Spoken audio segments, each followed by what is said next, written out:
Lever action rimfires, Henry 22 LR versus Henry Varmint Express 17 HMR. First, why a lever gun?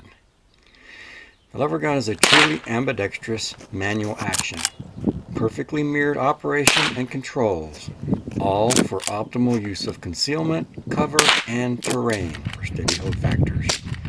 Fast cyclic rate for a manual action. Thin, compact, easily fits in a backpack or saddle scabbard, even with an optic. Less scary for the bleating 2A illiterate public. It's extremely satisfying to operate. AmbGun has an old video, the Ambidextral Hunter, that champions the Marlin 4570 guide gun. The current AmbGun project is on the Henry Rimfire lever guns, 22 LR and 17 HMR. Why 22 LR? The 22 long rifle is the most popular cartridge in the world. It's the most affordable cartridge in the world. It's field effective out to about 150 yards, maximum point blank range of 100 yards, falls subsonic at 60 yards, so maybe you'll want to run subsonic ammo for improved accuracy. Why 17 HMR?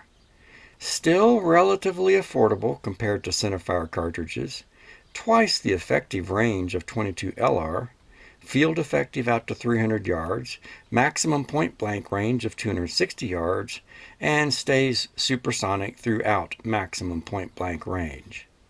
What about 22 mag?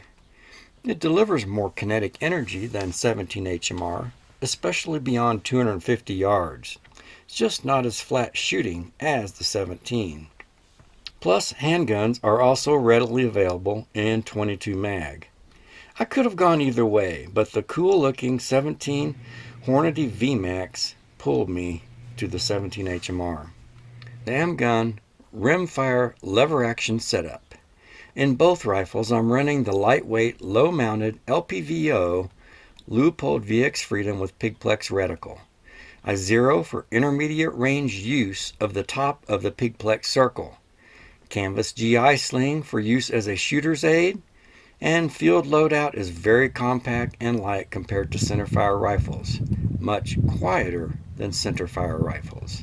Why the Henry 22 long rifle should be your first rifle? It's quiet with standard ammo, extremely quiet with subsonic. It's extremely affordable for lots of practice and for attending a Project Appleseed rifle marksmanship clinic. Ability to carry an enormous amount of ammo in the field. While the box magazine fed Ruger 1022 is the undisputed king of Project Appleseed, the Henry Rimfire lever guns can prosper on the firing line too, the tubular magazine being a bigger hurdle than the manual action. And the walnut stocked Henrys just look too cool hanging over your fireplace mantle. How the Henry Varmint Express 17 HMR could be your first and only rifle.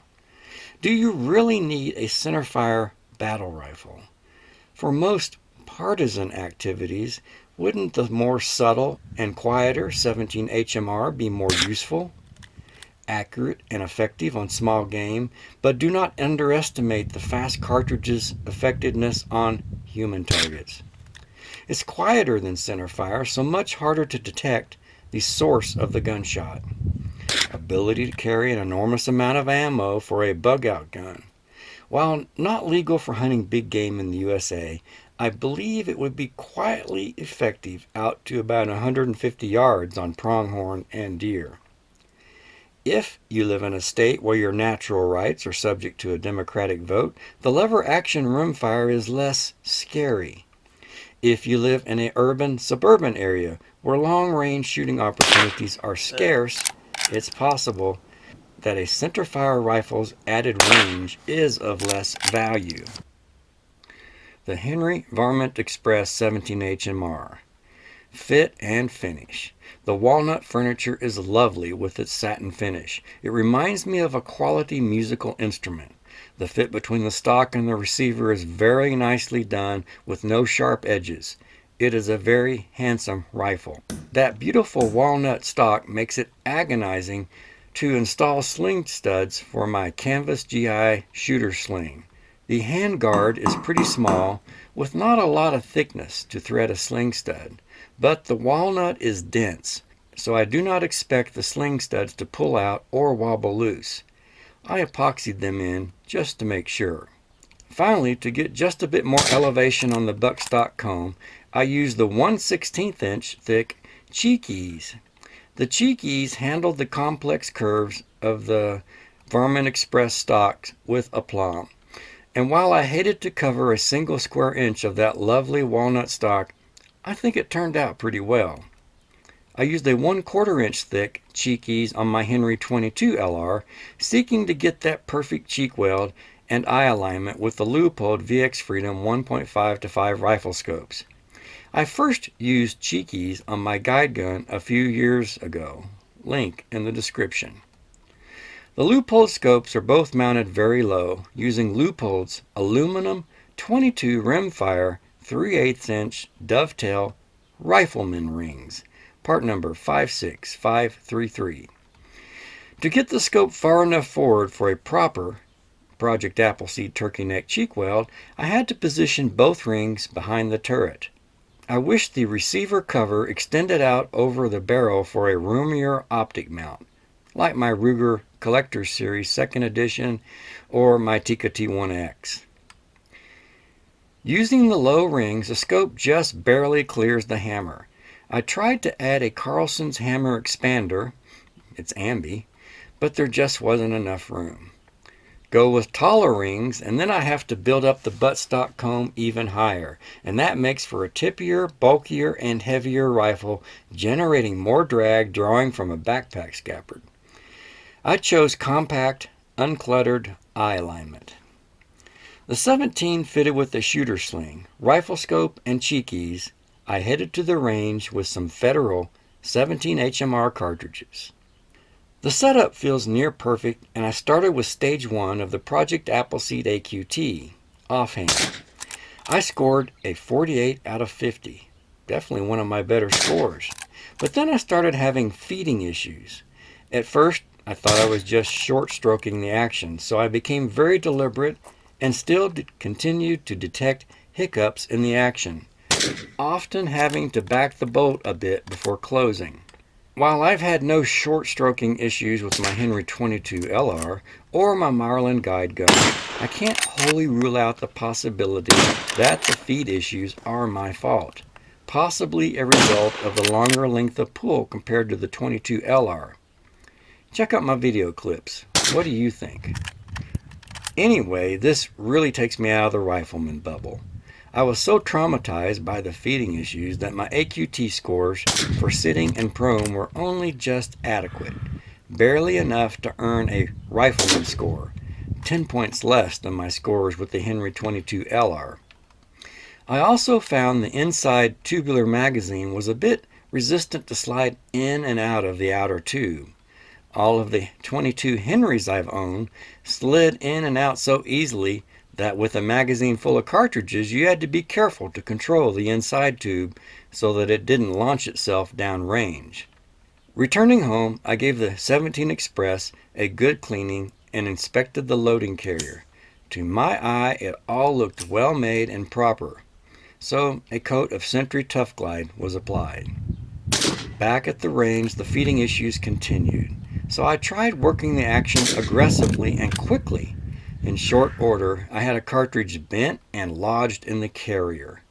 The carrier transfers cartridges from the tubular magazine up and ready to be fed into the chamber. I was unable to get the bent cartridge free at the range and had to take the rifle back home to pull off the receiver cover, and even then it was a somewhat sketchy situation to get the cartridge free. The bullet tip was partially in the chamber, so if I inadvertently dinged the rim and ignited the cartridge, I might feel the wrath of brass shrapnel with the burst case. Finally, before shipping the Varmint Express 17 back to Henry for repair, I disassembled, cleaned, and lubed the extractor. Based upon slow-mo footage, I got the impression that if the cartridge doesn't slide up and seat in the face of the bolt beneath the extractor, the feed issues arise. My efforts didn't result in any improvement, so off it goes. Therefore, our lever action 17 HMR versus 22 LR project is stalled while the Henry Varmint Express 17 heads back to New Jersey for repair. And with it my enthusiasm for making the case that most people would be better served by a Rimfire lever gun rather than an AR-15, even for tactical partisan activities. With the 17 HMR in UPS's hands, I consoled myself with a trip back to the range with the Henry 22 LR. Shot a full AQT and scored a 222, with the slow fire prone groups looking pretty good. The 1/4 inch Cheek-Eez does help with cheek weld and eye alignment, but for running an optic, even one mounted as low as my loopholed VX Freedom 1.5-5, I probably need another 1/4 inch or more rise for a proper cheek weld. Basically, I probably need the elevated comb buttstock of the Henry 17 HMR Varmint Express. I do find that, for a manual action, the Henry lever guns don't disturb my natural point of aim as much as a bolt action's up, back, forward, down movement, and the lever gun doesn't disrupt the support elbow steady hold factors like a pump action rifle. Once the 17 finds its way back home, I hope the Varmint Express starts working for me, and I will then make the case for it, or maybe the Henry Long Ranger in 5.56, being the rifle for most shooters. But better than the RDB, the AR-15, 1022, the Tikka T1X? I do wish the Henry lever action rimfires had the extended optics mount and was magazine fed like the T1X. Will the benefits of perfect ambi mirroring of the lever action overcome this deficit? Watch for interim updates at ambgun.com. Link in the description.